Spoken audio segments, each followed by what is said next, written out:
축복의 가정, 부모를 공경합시다. 자녀를 사랑합시다. 예전에 주일학교에서 발표하면서 내 부모를 공경하라를 내 부모를 공격하라 이렇게 읽었는데요. 요즘 잘못은 그거하고 비교가 안 됩니다. 이렇게 한답니다. 부모여, 내 자녀를 공경하라. 성경이 뒤집어졌습니다. 내가 하나밖에 없거나 아이 낳는 것도 얼마나 귀한 축복의 선물입니까? 그러니까 부모 중심으로 가는 사회가 모든 것이 아이 중심의 사회로 다 바뀌었습니다. 오늘 하나님께서 우리에게 주신 이 말씀을 오늘 이 시대에도 이 말씀을 지켜야 되는가 하는 의아심이 젖어주신 분이 있습니다. 부모를 공경하는 시어머니를 공경해서 복을 받은 여인이 나옵니다. 우리가 성경에 잘 아시는 대로 웃기죠. 모압 땅 여인이었는데 시어머니 나오미 집에 이방 여인 모압 여인이 눈시 시집을 옵니다. 그래서 자기 씨를 버리고 시어머니가 섬기는 씨를 믿고 의지함으로써 그 어머니를 공경하고 하나님을 경외했더니 하나님께서 정말 절망에 빠진 여인이에요. 남편도 있고 홀로 된 그 젊은 여인을 하나님께서 사랑하셔서 아브라함의 자손의 계보 그리고 예수님의 계보의 이름을 올리게 합니다. 그래서 하나님의 말씀은 단순히 출애굽 당시에 십계명만 주신 것이 아니고 오늘 우리에게도 여전히 하나님은 이 말씀을 통해서 하나님의 창조 질서를 회복해 가시기를 원하시는 겁니다. 그래서 이 말씀을 잘 보시면 단순히 가정에만 주시는 말씀이 아니에요. 앞뒤를 자세히 보면 에베소서 5장 32절 33절을 우리 같이 읽습니다. 이 비밀이 크도다. 나는 그리스도와 교회에 대하여 말하노라. 그러나 너희도 각각 자기 아내 사랑을 자신같이 하고 아내도 자기 남편을 존경하라. 단순히 가정에만 주시는 말씀이 아니고 하나님이 창조 질서를 유지하기 위해서 세우신 복의 통로가 두 기관입니다. 하나는 교회고 하나는 가정입니다. 믿습니까? 그래서 예수님이 어떻게 교회를 사랑했고 부부가 어떻게 사랑해야 되고 그리고 예수님이 아버지께 어떻게 순종했는가 그것을 보고 자녀들아 너희 부모를 존경하고 순종하라고 말씀. 그래서 이것은 아주 의미가 있는 말씀인데요. 왜 이렇게 말씀을 기록했을까요? 디모데후서 3장 1절부터 5절에 보게 되면 말세 이런 고통이 따르는데 사람들은 돈을 좋아하고 자기를 사랑하고 부모를 거역하며 부모를 거역하며 아예 마음 중심에서 부모를 멀리 그러니까 존중도 없고 공경도 없는 것. 부모를 거역하며 자기를 사랑하기 하나님 사랑하는 것보다 더하고 이것은 단순한 종교적 유교적 가르침이 아닙니다. 하나님께서 우리에게 말씀하시고자 하는 비밀이 여기에 담겨 있습니다. 자, 우리 그러면 본문 한번 보십시다. 본문 6장 1절 2절까지 우리 같이 읽습니다. 자녀들아 주 안에서 너희 부모에게 순종하라. 이것이 옳으니라. 네 아버지와 어머니를 공경하라. 이것은 약속이 있는 첫 계명이니. 아멘. 자, 자녀들아 주 안에서 너희 부모에게 순종하라. 이렇게 되어 있죠. 자, 여기 부모는 정확하게는 1차적으로 우리를 낳아주신 부모님을 1차적으로 말씀합니다. 그런데 종교개혁할 때 루트가 이 부모에 대해서 좀 더 폭을 넓혀서 구체적으로 적용합니다. 첫째는 나를 낳아주신 부모님이고 육신의 부모님이고요. 둘째는 교회 안에 영적인 리더들 그리고 교회 안에 어르신들을 말합니다. 세 번째는 우리를 가르쳐 주시는 스승들, 스승사부죠. 그 다음에 네 번째는 국부입니다. 왕이나 통치자, 그들의 다스림에 순종해야 한다. 젊은이들의 특징이 뭐예요? 힘있고 패기있고 능력이 있습니다. 그런데 존중심이 사라지는 곤란. 주 안에서 여기서 주 안에서 그럼 주 밖에서 예수 안 믿는 부모는 우리가 마음대로 해도 되겠네. 그 말이 아니에요. 주님의 가르침 안에서 그 말씀. 주님이 어떻게 그 부모에게 순종하셨는가. 육신의 부모에게도 순종하셨고 그리고 하나님 아버지에게도 예수님은 죽기까지 순종하셨습니다. 십자가를 지키고 죽으셔야 되는 그 고난을 순종하심으로 받으셨죠. 그래서 모든 순종의 모범은 누구냐? 바로 예수님입니다. 하나님께서 창조 질서를 회복해가고 하나님의 나라를 이루어가는 복음 안에 살아가는 우리에게 순종의 모범을 누구에게 주시느냐? 예수님을 본받으라고 말이에요. 순종은 좀 더 내부적으로 들어가면 어렵지게 그리고 외적으로 어른에게 하는 것이 순종이고요. 공경은 마음 중심에서부터 하는 거예요. 나이가 들어있는 자녀가 연세 많이 드신 어른들께 공경, 마음 중심에서부터 공경하는 것. 이것이 공경인데 이 공경이라는 이 단어를 성경에 또 하나 사용하는 데가 있습니다.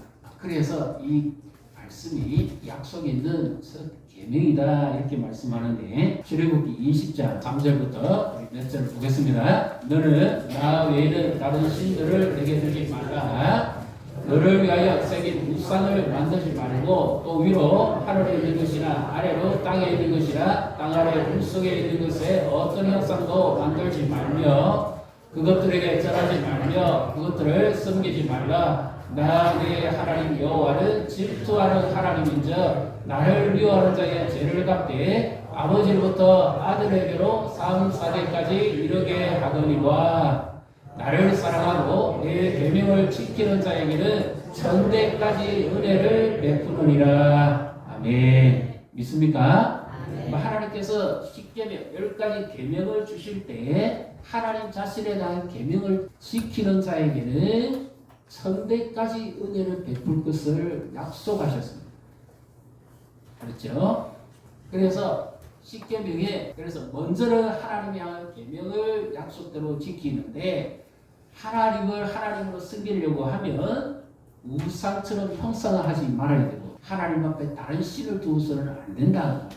왜 그러냐? 하나님은 질투하는 하나님이기 때문에 이 백성들이 시내산에서 하나님과 언약을 맺는데 이들은 광야를 지나서 앞으로 가나안 땅에 가야 되고 하신 땅, 그 땅에서 그들이 정착하고 하나님의 신전 통치를 받고 살아야 되는데 가나안 땅에 들어갔을 때 가나안 땅에 그 백성들이 섬기는 온갖 우상의 신들 있잖아요. 우리가 잘 아는 바알이나 아세라라든지 남성 여성신이라든지 이런 신들을 섬기면 너희는 반드시 하나님의 질투를 받아서 망하게 될 것이라고. 그러나 하나님의 말씀대로 지켜 준행하면 하나님께서 너희를 축복하시는데 가나안 땅 사람들이 누리지 못하는 은혜를 베푸실 것에 관해서 말씀합니다. 그러면서 나를 사랑하는 자에게는 너 자손뿐만 아니라 너 자손의 자손까지 계속해서 내가 천대까지 은혜를 베푸실 것이라고 하나님이 약속하신 말씀입니다.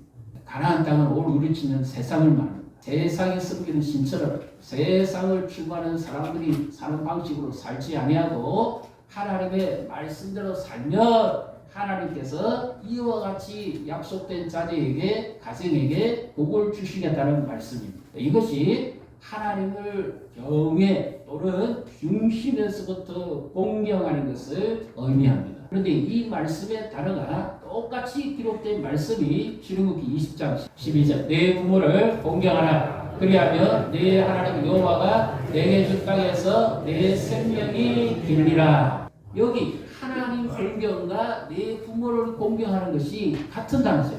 이 공경하라는 말의 원어는 우리 인체 중에 간을 소중히 여겨야 되는데 이 간처럼 하나님을 공경하고 하나님을 경외할 뿐만 아니라 동시에 하나님 경외하는 것과 부모 공경하는 것을 같은 것으로 말씀하십니다.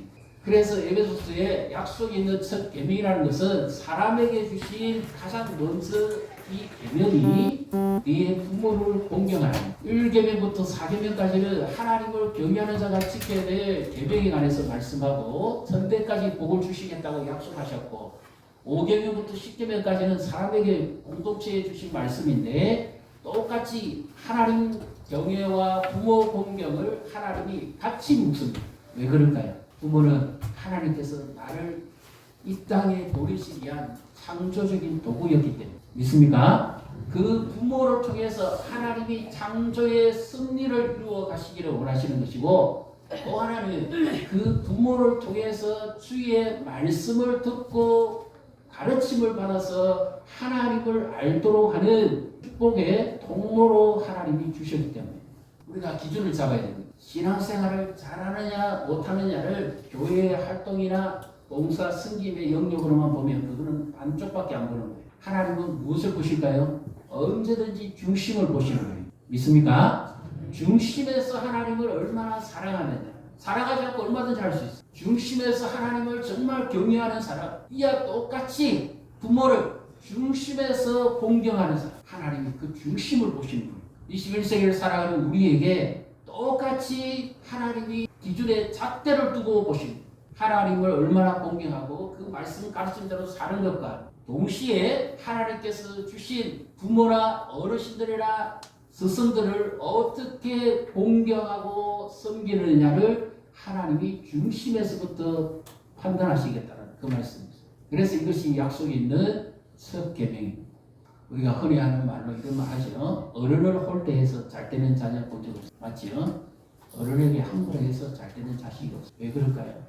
저도 이게 참 신기했습니다. 목회 세계에서 있었어요.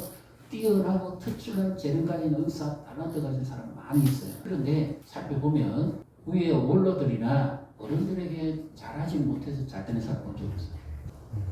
동시에 가정에 있어서도 사회에 있어서도 마찬가지입니다. 어른들에게 함부로 하고 중심에서 공경하지 않는 자가 잘 되는 법이 없습니다. 이것이 참 이상합니다. 그래서 지금 만약에요, 이것을 하나님께서 우리의 가정을 세우고 교회 공동체를 세우고 하나님 나라를 확장하시기 위해 주신 말씀인데 기준을 잡아야 됩니다. 만약에 내게 지금 자꾸 부모와 자녀 간에 트러블이 생긴다면 부모 자녀 간의 트러블 이전에 트러블이 먼저 생기는 곳이 있습니다. 어딜까요?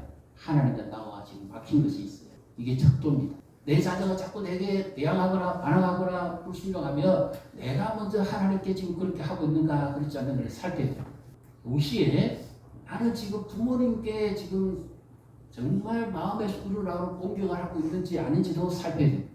우리 옛날에 흔히 이런 말을 많이 했잖아요. 자녀 키우면서 너 첫대학이 나와봐라. 그래야 내 심정 알 거다. 그 엄마가 어떻게 배 아파 나와서 어떻게 힘들게 키웠는지 말로 해서 원하는 듯지. 그러니까 어떻게 해요? 너도 한번 첫애기 나와보면 그 가정 속에서 엄마가 얼마나 고통하고 얼마나 힘들고 얼마나 어려웠는지를 경험하게 될 거예요. 하나님은 배갚아 주시는 거예요. 이렇게 보면 보상이 있고 축복이 있죠.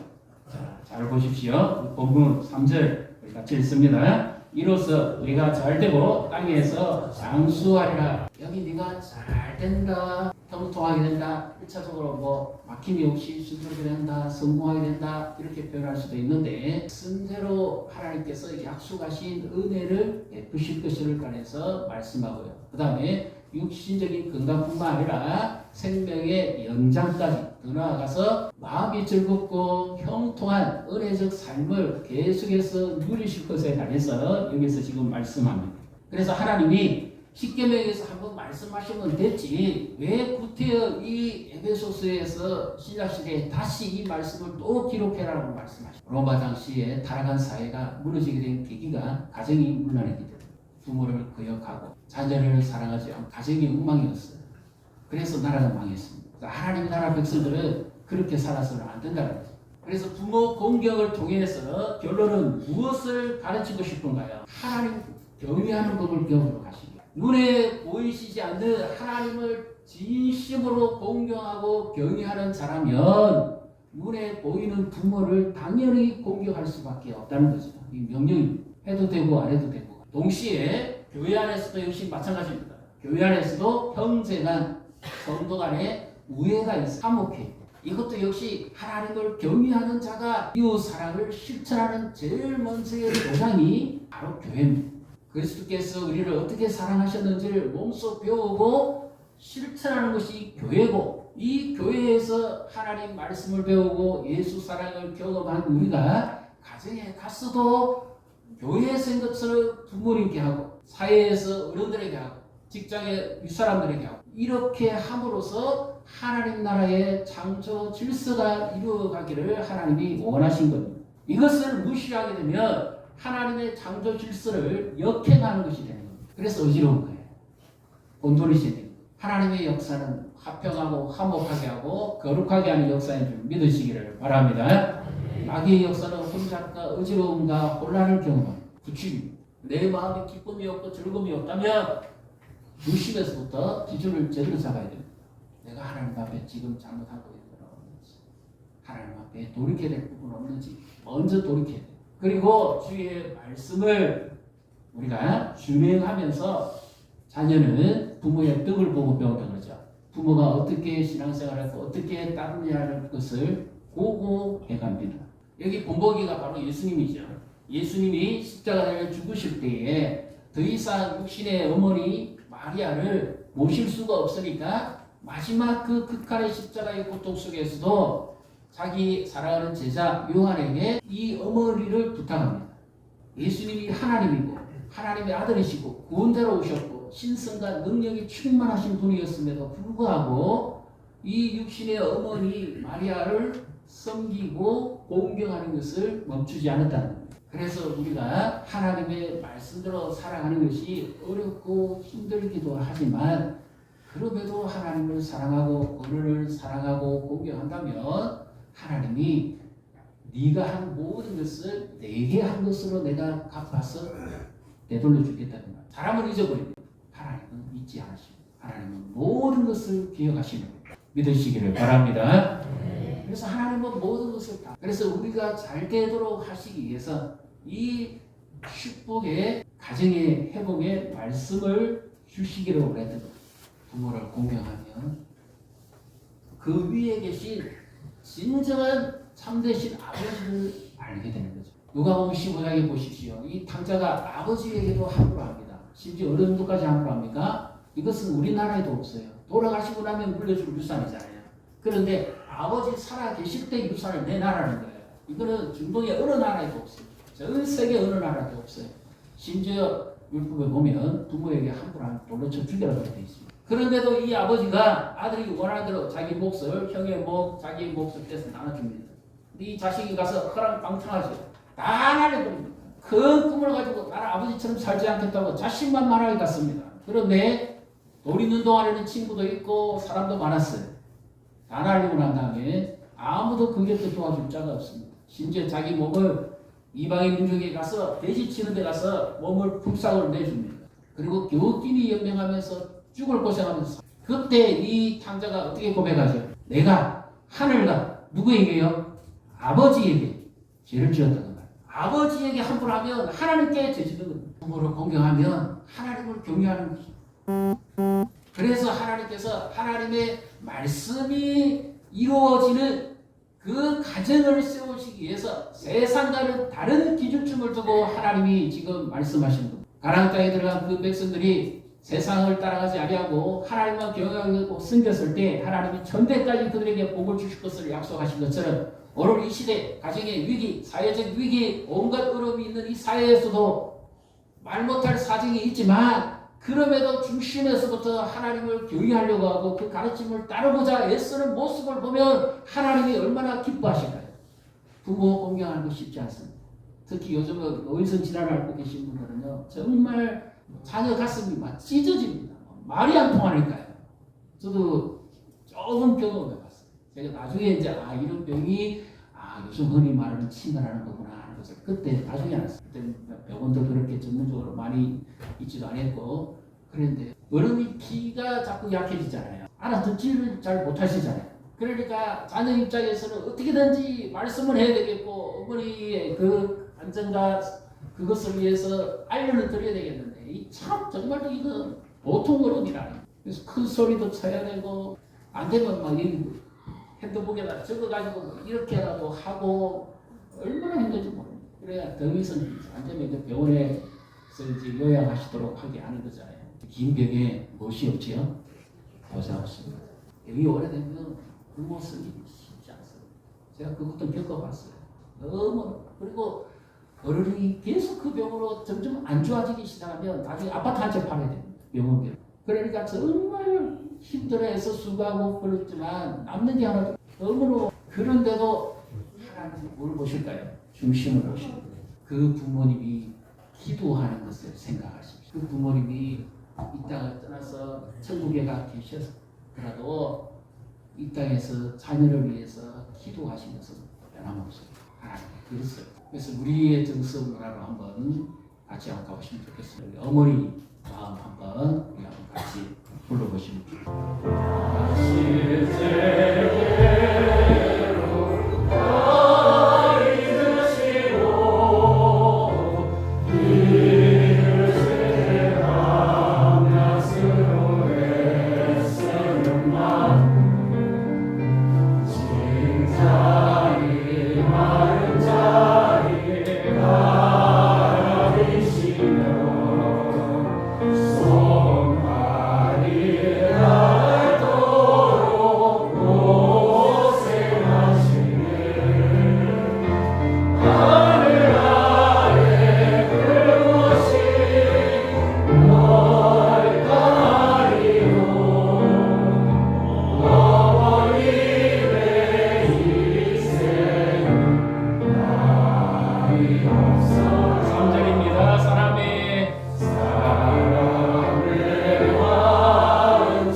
어머니뿐만 아니라 아버지뿐만 아니라 이 아버지, 어머니 사랑, 희생적인 사랑, 아낌없으시는 사랑 그 마음에는 오직 자녀 하나 잘 되기를 바라는 밖에 없습니다. 이 땅에 사시는 부모들은 일평생 뭘 기도하겠어요? 하나님 나라를 위해서 기도하겠죠. 가장 대부분이 솔직히 말하면 70% 이상은 거의 90% 가깝게 누구를 위해 기도하겠어요? 자녀를 위해 기도. 그러니까 그 부모님의 기도는 그분이 이 땅에 계시지 않아도 이루어지는 겁니다. 내 잘난 뜻으로 되는 것이 아니고 하나님의 은총이고 부모님의 기도와 사랑 덕분이 이것을 망각했으나 어른을 홀대하는 사회는 망하는 사회, 국가는 망하는. 이 자리에 계신 분 가운데 이런 분 계실 수 있습니다. 나는 부모님 다 먼저 가셨고 키울 자녀도 없고 나는 홀로다.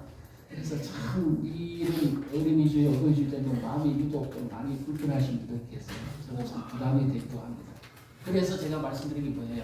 하나님이 축복의 통로로서 기간 교회 안에 어르신, 교회 안에 자녀들을 내 자녀처럼, 교회 안에 어르신을 내 부모처럼 그렇게 공경하고 사랑하면 축복하시나는 거예요. 도무지 우리 아버지는 내가 용서하지 못할 사람입니다. 그런 분 혹시 계십니까? 그래서 왜 그럴까요? 자녀를 노엽게 했기 때문에. 오늘 본문의 4절을 우리 같이 한번 또 읽어보겠습니다. 또 아비들아 너희 자녀를 노엽게 하지 말고 오직 주의 교훈과 훈계로 가르치라. 예. 자, 여기 교훈은 어떤 의미인가 하면 예방적입니다. 너 이렇게 하지 마라, 저렇게 하지 마라, 차 건널 때 길 조심해라 이렇게. 훈계는 행동의 변화를 일으킬 때 하는 음한 교육을 말합니다. 그런데 문제는 자녀에게 상처를 주거나 노엽게 해서는 안 된다. 성내면서 자녀를 양육해서는 안 된다. 이게 상처가 남습니다. 저도 그랬어요. 사춘기 들어가기 전까지는 엄하게 양육들도 치고 훈계도 했습니다. 그런데 사춘기 들어가는 다음부터는 일절 그러지 않았어요. 기다려줬어요. 기도하면서. 정말 힘들 때, 그런 보시는 것보다 더 힘들 때가 있어요. 때로는 마음 힘들어요. 자기는 자기들의 고민이 얼마나 많았겠어요. 표현을 못하지만 기도하고 기다려주면 하나님께서 이 자녀 내 방식대로 양육 안 됩니다. 하나님께 맡기셔야 됩니다. 믿습니까? 하나님께 맡기면 하나님이 내 자녀를 아주 기가 막힌 걸작품으로 만들어 주십니다. 믿으시기를 바랍니다. 우리 부모가 얼마나 그 자녀를 양육하고 바르게 키울 수 있겠어요? 물론 책임은 다해야 되겠지만 하나님은 하나님은 내가 아직 보지 못하는 이 자녀의 그 다음 자녀까지 그 자녀의 자손까지도 하나님은 보시고 하나님은 부모의 자녀의 관계를 우리에게 있게 하신 겁니다. 이 자리에 계신 분 가운데 혹시 이런 분 계실 겁니다. 아, 우리 집에는 아무도 예수 안 믿고 나 혼자 믿는 사람이 있습니다. 그래서 이 부모님 나는 해당 안 됩니다. 그런 분 혹시 계실는지 모르겠어요. 그러나 사람보다 하나님이 지혜롭고 뛰어나십니다. 내가 오늘 이 자리에 앉아서 이렇게 예수 믿게 된 것은 바로 그 부모 밑에서 나기 때문에. 제가 아는 한 여인이 있습니다. 자녀가 고등학교 자랄 때 참 공부도 잘하고 똑똑했는데 깡패한테 맞아가지고 정신이 나갔고 그 이후부터 조현병 현상이. 이 어머니가 예수 믿기 전입니다. 이 아들 병 고쳐보려고 절이나 사찰이나 유명한 데 다 돈이라는 돈 다 쓰고 굿을 1년에 13번씩 하고 그렇게 제사를 큰 제사부터 작은 제사까지 20번 이상 했습니다. 돈이라는 돈 다 쓰고 있습니다. 나중에 전도하는데 전도지 보고 연락이 와서 만났어요. 그분이 예수님을 믿고 이 자식이 자기의 애물단지가 돼가지고 자기의 재출발도 못하게 하는 평생의 고통거리를 생각했는데 예수를 믿고 이 사람이 생각이 어떻게 해요? 하나님께서 이 자녀를 내게 주시지 않았다면 예수 안 믿었을까? 하나님의 승리는 놀랍습니다. 우리가 생각하지 못하는 방법으로 하나님은 이끌어 오십니다. 믿으시기를 바랍니다. 내가 이 자녀 우리 부모님 때문에 평생 후회한다. 아니에요. 이제 얼마나 살아왔습니까? 우리가 생각하지 못한 그 원대한 그림을 그리고 우리를 인도해 가시는 분입니다. 부모 밑에 났기 때문에 때로는 아프고 힘들지만 그래서 내가 예수 믿게 됩니다. 이거는 지금 예수 믿는 분이라서 말씀드립니다. 이런 노래말을 썼어요. 한때 돈 많이 벌었어요. 그러나 가정은 불우했습니다. 심지어 아버지가 어디까지요? 자기 이름을 보석에 입적도 안 했어요. 본부인 당했어요. 본부인 먼저 세상을 떠나버렸고 자기가 둘째 부인의 자녀. 또 셋째 부인이 또 있어요. 또 다른 이복 형제가 또 있습니다. 역시 입적을 안 했습니다. 그래서 이 형이 이복 동생이나 그 손자에게 이 아버지 입으로 이런 말을 했습니다. 잘못했다고 사죄해라. 아니 어떻게 그럴 수가 있냐고 아비된 자로서 그렇게까지 했습니다. 그런데 아버지를 보내고 난 다음에 그가 떠오르는 대로 이렇게 노랫말을 지었습니다. 문득 떠오르겠지요. 참 많이 울 것 같아요. 미움과 그리움, 사랑과 원망이 섞인 복잡한 마음이죠.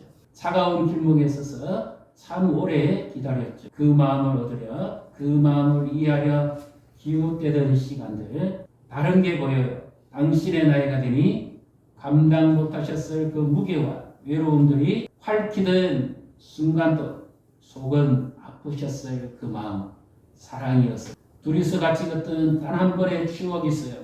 언제나 분주한 뜻모를 당신 삶 속에 나는 늘 혼자 같았죠. 내가 닮았네요. 미워한 그 모습까지. 다가설 수 없게 멀었던 조용한 사랑.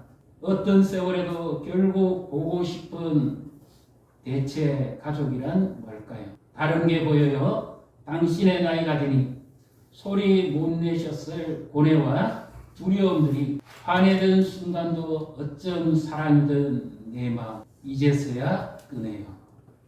문득 떠오르겠죠. 참 많이 울 것 같아요. 사진을 꼭 지고 집으로 돌아온 길은 복잡한 마음이죠. 이별은 미움을 덮죠. 그렇게도 미워했던 아버지지만 먼저 보내고 나니 그렇게 후회되고 한이 된 못되게 뒤늦게 깨닫는 것이 부모님이 안 기다려주셔요. 내가 충분히 성장하고 자랄 때까지 안 기다려주셔요. 그래서 부모님이 살아 계실 때 우리는 잘해드려야 되고 후회 없이 공경해야 됩니다. 그리고 이 자리에 예수 안 믿는 부모님이 계시면 역으로 자녀가 전도해서 예수 믿는 부모님은 얼마나 큰 축복이에요. 이 땅에서 아무리 맛있는 거 잘해드리고 다 입혀드리고 다 하는데 무슨 소용이 있어요. 천국에서 만나지 못한다면 이보다 더 후회스러운 일은 없죠. 그래서 부모님을 살아계실 때 전도해드리고 공경해드리고 그래서 내가 변해야 돼. 내 부모님을 예수님 앞으로 인도하기 위해서는 내가 변해야 돼. 중심에서부터 바뀌어야 돼. 필요하면 아버지니 부모님에게 가서 무릎도 꿇고 함부로 했음에 대해서 용서해달라고 빌어야 돼. 중심에서부터 예수님의 사랑이 나타나 보여야 돼. 그래서 할 수만 있다면 그분들을 이 땅에서도 한 가족이고 저 천국에서도 영원한 한 가족이 되도록 하나님 기도하고 복음을 전해. 이것이 약속 있는 측계명이고 우리가 잘 되는 말씀이고 하나님의 은총입니다. 세상이 아무리 어지럽고 혼란스러워도 하나님의 말씀은 계속되는 줄 믿으시기를 바랍니다. 하나님의 이 약속대로 오늘도 지켜야 하십니다. 하나님은 오늘도 우리에게 보십니다. 그래서 혹시 부모로 원망했거나 관계를 절교하신 분 있으면 찾아가셔서 무릎 꿇고 확인하셔야 돼요. 하나님이 그걸로. 그러기 전에는 그 부모는 예수 안 믿습니다. 안 돌아올 거예요. 영신에서 또 변화된 모습을 보여요. 그것이 하나님을 공경하는 사람의 특징이에요. 형제간에도 싸우고 다퉜다고 해서 절교하면 안 돼요. 그러면 그 형제는 저도 못합니다. 더 잘해드리고 그래야 천국의 공동체 축복된 가정 씨발을 일으키고 가문을 일으키고 하나님이 내가 그기에 수고했던 것을 결코 낭비라고 보지 않습니다. 다 되돌려 갚아주십니다. 하나님의 약속을 믿고 축복된 가정 부모를 공경하고 어르신을 존중하고 자녀를 사랑하고 하나님의 말씀 안에서 하나님을 누리시기를 주님의 이름으로 축복합니다.